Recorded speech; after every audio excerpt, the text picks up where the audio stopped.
ठाकुर जी के। आप लोग वृंदावन जाते हैं, बिहारी जी का दर्शन करते हैं, ठाकुर जी का धाम में दर्शन करना, ठाकुर जी का धाम में दर्शन लाभ प्राप्त करना, वो सत्य दर्शन है। आपने सत्य में ठाकुर जी को देखा, त्रिभंग लली श्याम सुंदर खड़े हैं, सत्य। उन्हीं सत्य ठाकुर जी का गुणानवाद गाने वाले जो वक्ता हैं, जो संतजन हैं, जो महज्जन हैं, जो महापुरुष हैं, उन सबको चलते फिरते देखना। वृंदावन आप गए, गोवर्धन आप गए, वहां पर आपको संत महापुरुष चलते फिरते दिखाई दिए। यही समझना चाहिए चैतन्य परमात्मा का दर्शन है। वही बिहारी जी जो मंदिर में स्थिर खड़े हैं, स्थूल खड़े हैं, वही चलते फिरते संतों के रूप में घूम रहे हैं। सत्य दर्शन मंदिर के ठाकुर जी, चैतन्य दर्शन जितने भी ठाकुर जी के तनु हैं, जैसे भागवत में वर्णन आता है ना, वाणी गुणानुकथने श्रवणौ कथायाम हस्तौ च कर्मसु मनस्तव पादयोर्नः स्मृत्याम शिरस्तव निवास जगत प्रणामे दृष्टि सताम दर्शनेस्तु भवत्तनूनाम। ठाकुर जी, ये आपका गुणानवाद गाने वाले, बहुत ध्यान से सुनिएगा सब लोग, इधर देखो।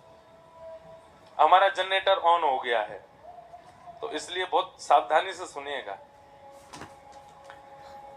नल कुंवर मणिग्रीव की स्तुति है, उसमें वो ये तो कह रहे हैं कि हमें, हमारी दृष्टि आपको देखे, हमारे कान आपको सुने, हमारे हाथ आपकी सेवा करें, हमारे चरण आपकी प्रदक्षिणा करें।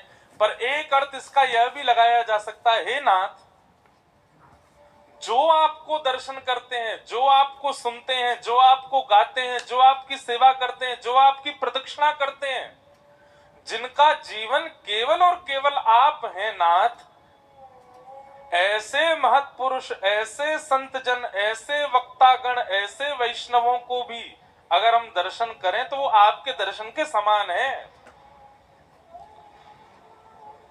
भवत्तनु नाम, वो कौन है? ठाकुर जी के बालक हैं, ठाकुर जी के तनु हैं। तो आप वृंदावन में बिहारी जी का दर्शन कर रहे हैं, वो सत्य परमात्मा है। मंदिर से निकलने के बाद ठाकुर जी के वैष्णव भक्तों को देख रहे हैं, वो चैतन्य परमात्मा है। और फिर किसी वक्ता के द्वारा एक स्थान पर बैठ करके कथा श्रवण कर रहे हैं, ये आनंद परमात्मा है। अपना फोन निकाल करके सेल्फी लेना जरा अपनी, सब लोग लेना नहीं, ऐसे बोल रहा हूं। आप लोग अभी अगर अपने आप को देखोगे तो आप लोग इतने प्रसन्न मुद्रा में हो,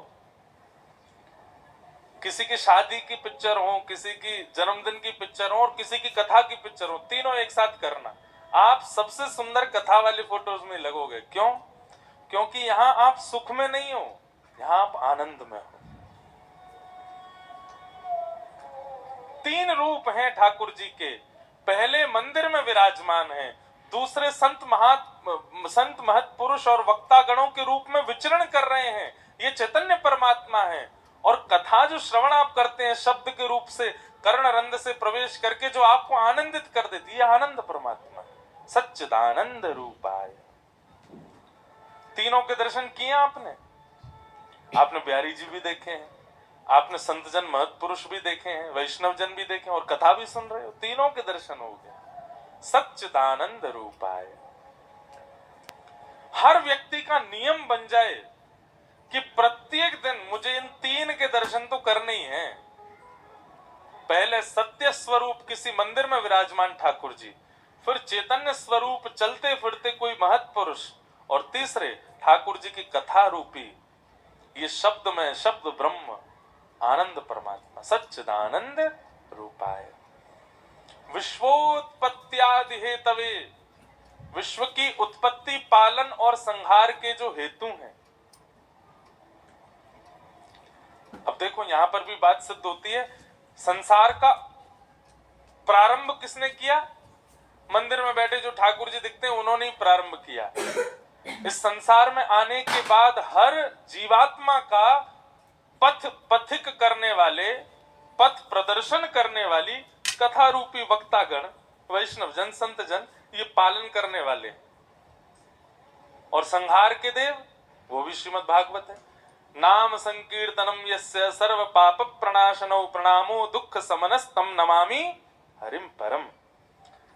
भगवान का नाम, भगवान की कथा ये संहार करती है। किसका संहार? मानवीय संहार नहीं, उसके पापों का संहार, उसके पापों का नाश। उत्पत्ति कहां से हुई हमारी? पर ब्रह्म परमात्मा जो मंदिर में विराजमान है। पालन हमारा कौन कर रहे हैं? ये संत जन, वक्ता गण, वैष्णव जन।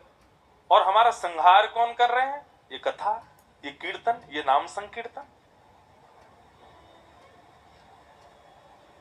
बहुत विचारणीय और बहुत चिंतनीय विषय है अगर कोई चिंतन करे तो।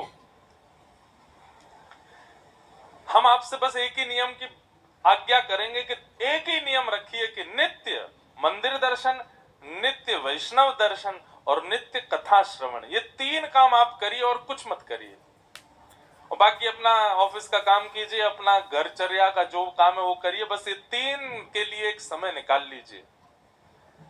ये 3 नियम भी अगर आपने प्रतिदिन कर लिए तो एक दिन ऊना में ही, एक दिन हिमाचल में ही आपको साक्षात बांके बिहारी लाल, साक्षात हमारे श्याम सुंदर दर्शन देंगे। ये 3 बस कर लें। अच्छा देखो, एक बात हमारी सुनो, ठाकुर जी के दर्शन के लिए संभलना बहुत जरूरी है। जैसे बर्फीले पहाड़ यदि देखने हैं, बर्फीले स्थान, पहाड़ों का दर्शन यदि करना है तो उसके लिए बहुत सावधानी से नीचे से गाड़ी चला के ले जानी पड़ती है।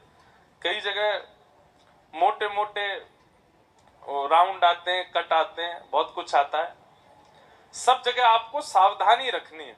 सावधानी से अगर आप अपनी गाड़ी चला करके ले गए तो मनाली पहुंच जाओगे, शिमला पहुंच जाओगे, कश्मीर पहुंच जाओगे। पहाड़ी बर्फीले पहाड़ों का दर्शन जिनको देखते ही मन बिल्कुल आनंदित हो जाता है, ठीक वैसे ही श्री ठाकुर जी को देख करके मन आनंदित होगा, पर उसके लिए सावधान रूप होकर के जीवन जीना बहुत आवश्यक है।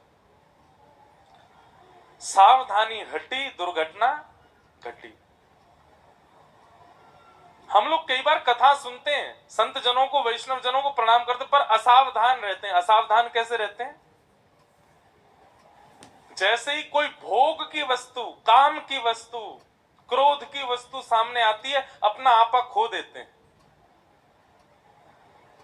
सुनते तो कथा है, संत जनों को प्रणाम तो करते हैं, दर्शन तो करते हैं, पर जैसे कोई भोग्य वस्तु सामने आती है तो अपने आप को रोक नहीं पाते उसको भोगने से। ये असावधानी है। Secret crush. फीलिंग तुझे जब जब लगता है कि बारिश होगी। कथा सुनना यहीं तक सीमित नहीं रहना, इसी से भगवत दर्शन नहीं होगा। इसके बाद आपका जो जीवन है उसमें सावधानी बहुत आवश्यक है। मतलब बच्चा केवल स्कूल जावे, ट्यूशन करे, उसी से ही पास नहीं हो जाएगा। एग्जाम में उसको कलम उठाने पड़ेंगे, प्रत्येक प्रश्न का उत्तर देना पड़ेगा। अब बच्चा कहे मैं तो एक भी दिन एब्सेंट नहीं रहा, मैं तो रोज स्कूल गया हूं, रोज मैंने ट्यूशन किया है, फिर मैं फेल कैसे हो गया? आप लोग कहो हमने तो सारी कथाएं सुनी, ऊना में जितनी कथाएं हुई सब सुनी, फिर भी हमको भगवत दर्शन क्यों नहीं हुआ? क्योंकि आपने क्लासेस तो अटेंड करी, ट्यूशन तो किए, लेकिन जब परीक्षा सामने आई तो हाथ पांव फूल गए, तो कुछ नहीं किया। परीक्षाएं क्या है? जीवन में घटने वाली हर परिस्थिति परीक्षा है। आप लोग जब कथा में होते हैं ना, उस समय ठाकुर जी दृष्टि डालते हैं कि कौन कौन कथा में आया और कथा में ये क्या सीख करके गया, उसकी परीक्षा यहां से जाने के बाद लेते हैं। कथा विश्राम होती है, आपके जीवन में संकट आएंगे, आपके जीवन में आपत्ति आएगी, विपत्ति, वो हमेशा ही आनी है। पर कथा के बाद जब आती है तो ठाकुर जी देखते हैं कथा सुन के आया, अब ये क्या करेगा, अब इसका कैसे सामना करेगा, देखूं तो।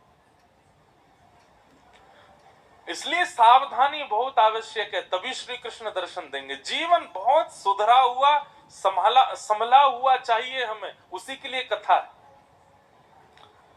असावधानी जब हम कर देते हैं अपने मन के रूप, अपने कर्म के रूप में, सोई ठाकुर जी हमारे ऊपर कट्टस लगा, अब इससे नहीं मिलना हमको। क्यों? असावधान है।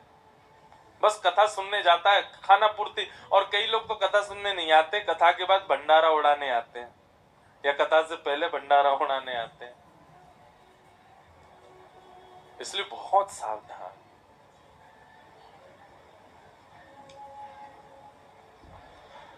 तापत्रय विनाशाय, जिसने सावधानी न की उसका क्या होगा? बोले तापत्रय विनाशाय।